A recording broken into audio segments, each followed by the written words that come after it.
Good morning, good afternoon, and good evening to you. Thank you for tuning in again to Viola's story. Now, where I left off on the last episode, I had talked about her palate repair surgery and her coming home.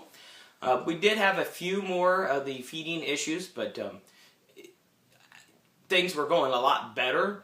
I don't know if it was due to the palate repair or if it was due to some of the things that we ended up doing here at home. We were lucky and fortunate that we had a lot of breast milk saved up in the fridge, and due to some financial situations, we're like, all right, well, we've got that there. Let's just try it. It seemed to work. She was able to hold it down. She wasn't getting sick every other day. It was more like once a week or once every other week from her reflux.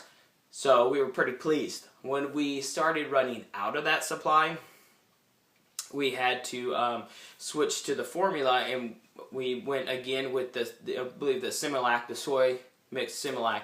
And what we did is kind of mix a little bit of the formula with the regular breast milk, and just kind of just weaned her off of the regular milk and got her fully into formula, and that seemed to have worked as well.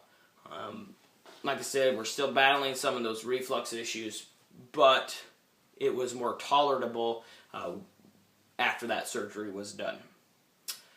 The other thing I kind of wanted to talk about right now was one day, early morning, I get a phone call from Amber, and she's like, I was changing Viola, and Xander was in there, and he got up, and he left, and he tripped on her tube while Viola was feeding, and it pulled the button out. I'm like, oh, that's not good. We didn't know what to do at this point. No one showed us how to put the button in and take it out.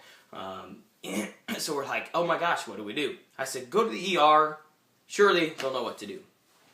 Well, she got to the ER, and she'd been waiting probably an hour. Not even been called back, and she's like, there wasn't many people in there, and other people came after her, we're going back, blah, blah, blah. So she went up to them and said, what's the deal? Why is it taking so long?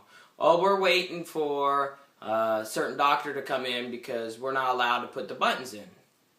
Well, what do you mean?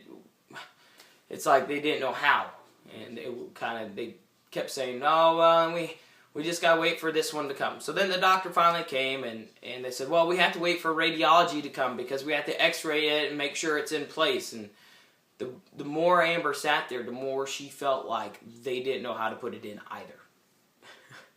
I don't know how common or uncommon it is, but at this point, as long as she was waiting for it was almost 3 hours. And when the doctor did go put it in, they had to kind of force it in. And then they had to x-ray it. Oh yeah, it's fine, it's in place. We later then contacted our regular doctor, and they told us to go see the doctor who put in the G-tube, so we called them, and they brought us in, and then they finally showed us how to do it. It was a pretty straightforward process, and I was surprised that they had to have an x-ray in order to make sure it was lined up or in correctly. Basically, what the G-tube is you have the part that is in the stomach and the lip that opens. Like, I should have grabbed one. I am so sorry.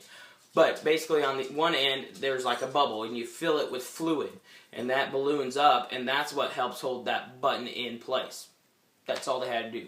So that it's all flat, and you put like Vaseline in it, and then you insert it in her hole, and then you screw in the syringe, and you push in the fluid to help blow up that balloon, and then it's set in place just fine. I sure wish we would have known that before having to go to the ER. I was very shocked to find out that it was 3 hours. The other thing we found out was that if you let that hole stay open like that over a certain amount of time, it starts kind of sealing up and healing itself, which is why they had a hard time putting it back in, and they had to force it in, because it had been like 3 hours. And within an hour, usually the doctor said that usually that starts sealing back up. So they said if it happens again and you can't get it in, put like a straw or something in it to hold that open. I could just see Viola walking around with the straw sticking out of her stomach, right? Thankfully, though, we haven't had to have that issue again. We've been able to install it back ourselves. But yeah, if you run into those snags, I am so sorry. If you have any of these issues or know someone has these issues, hey, throw them my information. I'll be happy to talk someone through it, or maybe try to record. Maybe that's what I could do for the channel. Record us replacing her button so you can kind of see what it's like. I think that'd be kind of neat.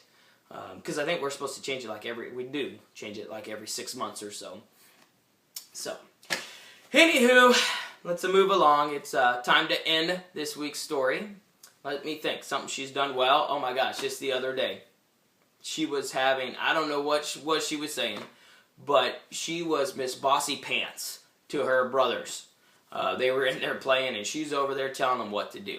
Now, it wasn't all words, you know, it was a little babbly, but she was saying some things, but she was full out being, you over, blah, blah, blah, here, blah, she's pointing and talking and telling them where to go, and that went on for like 5 minutes. It was hilarious. I couldn't believe it. It's so cool to see. So, she's doing well and everything, and thanks for tuning in to Viola's story, and I hope to see you the next time.